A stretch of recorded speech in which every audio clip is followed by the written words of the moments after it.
Shalom, saudara-saudara yang dikasihi Tuhan. Salam sejahtera bagi kita semua.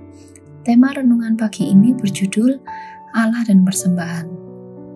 Sesungguhnya hidup Yesus, ajarannya dan Injil-Injilnya, konsepnya adalah tentang memberi, dan fondasi dari memberi ini adalah kasih. Kehidupan atau kehadiran Yesus ke dunia itu adalah bentuk pemberian dari Allah. Pengampunan dosa dan keselamatan kekal yang kita terima itu adalah pemberian atau anugerah dari Allah. Jadi inti dari seluruh berita Injil atau kabar baik itu adalah anugerah atau pemberian. Semua yang Allah miliki itu hanyalah untuk manusia, untuk setiap kita. Dan semua yang manusia miliki itu adalah pemberian Allah. Dan sebagai ciptaan yang segambar dan serupa dengan Allah, seharusnya manusia mempunyai natur memberi seperti Allah, namun dosa telah merusaknya. Oleh karena itu, penebusan dan kelahiran kembali di dalam Kristus seharusnya mengembalikan manusia pada karakter ilahi. Dan Allah ingin setiap kita anak-anaknya menjadi subjek atau pelaku pemberi. Mari kita memahami terlebih dahulu konsep memberi kepada Allah dalam Perjanjian Lama. Dalam Perjanjian Lama, memberi kepada Allah bisa dalam bentuk korban bakaran, korban sajian, korban penghapus dosa, dan masih banyak lagi.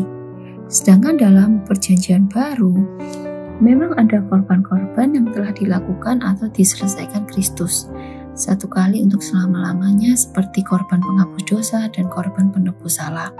Tetapi ketetapan-ketetapan Allah dalam Perjanjian Lama yang tidak ditulis dalam Perjanjian Baru tidak berarti tidak perlu dilakukan lagi. Dan bagaimana dalam masa kini? Apakah wajib untuk memberi kepada Allah? Perlu kita ketahui bahwa persembahan 1/10 dan persembahan-persembahan lain itu bukan soal materi, itu bukan soal jumlah yang banyak atau sedikit, tetapi itu masalah hati. Tidak ada lembaga, tidak ada gereja ataupun pendeta yang mengharuskan atau mewajibkannya. Tetapi tahukah saudara-saudara bahwa ketika kita memberi kepada Allah, kita memberi kepada Tuhan melalui gereja, hamba Tuhan dan sesama, pekerjaan Tuhan, hamba-hambanya dan sesama menjadi terbantu. Tuhan sebenarnya tidak butuh apa-apa. Tuhan tidak butuh apapun dari kita, tetapi pekerjaan Tuhan, hamba-hambanya dan sesama kita membutuhkannya. Oleh karena itu, mari kita miliki prinsip memberi dengan benar.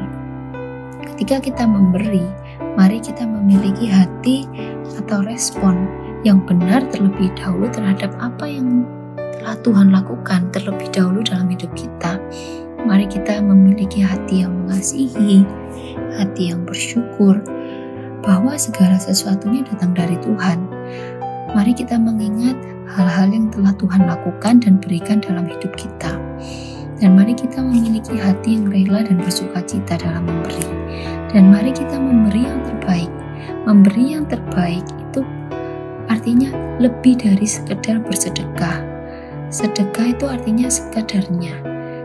Dan sedekah itu juga memiliki arti yang memungkinkan si pemberi merasa lebih dari si penerima. Kita harus menyingkirkan prinsip yang seperti itu. Tetapi mari kita memberikan yang terbaik, memberikan lebih dari sekedar bersedekah. Dan yang terbaik itu bukan berarti yang terbanyak. Tidak ada pertimbangan atau perhitungan untung rugi ketika kita memberi. Itu artinya memberi yang terbaik. Ada yang perlu kita pahami juga bahwa ada orang yang memberi karena mereka merasa terlalu banyak. Mereka merasa bahwa ada sesuatu yang tidak terpakai sehingga mereka memberi. Atau ada juga orang yang memberi karena mereka ingin mengontrol, mereka ingin mendapatkan pengaruh, mereka ingin menguasai sesuatu. Ada juga orang yang memberi karena mereka ingin menyuap, mereka ingin mendapatkan kemudahan, pertolongan. Dan tidak jarang ada orang yang memberi persembahan kepada Tuhan supaya diberkati. Dan ada juga orang yang memberi karena mereka merasa bahwa memberi adalah suatu kewajiban.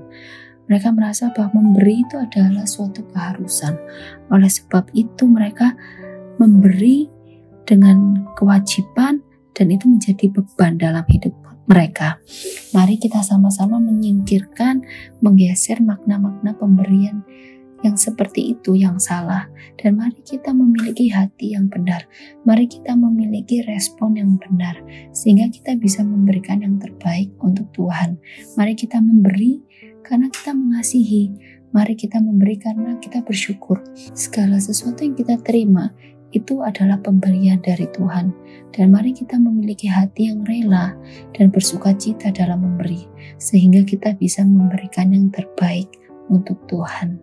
Amin.